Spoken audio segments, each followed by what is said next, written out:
আল্লাহ তুমি আমার গুনাহগার উম্মতকে বাঁচাও।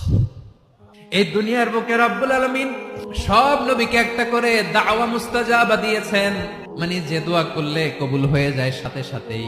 দুনিয়ার সব নবীরা ওই দোয়াটা দুনিয়ায় করে ফেলেছে। বিশ্বনবী বলবেন, আল্লাহ ওই স্পেশাল দোয়াটা দুনিয়াতে করি নাই, আজকে আমি তোমার দরবারে দাঁড়িয়ে কিয়ামতের দিন ওই দোয়াটা করছি। আল্লাহ আমার যে উম্মতের হৃদয়ে যাররা পরিমাণ ঈমান আছে, আমার একটা উম্মতকেও তুমি জাহান্নামে ঢুকাতে পারবা না। বিশ্বনবী পাগলের মতো একবার হাউজে কাউসারে যাবেন, একবার সিরাতে যাবেন, একবার পুলসিরাতের দিকে, একবার হাউজে কাউসারের দিকে, পাগলের মতো দৌড়াতে থাকবেন। তার কোন গুনাহগার উম্মত যাতে জাহান্নামে ঢুকে না যায়।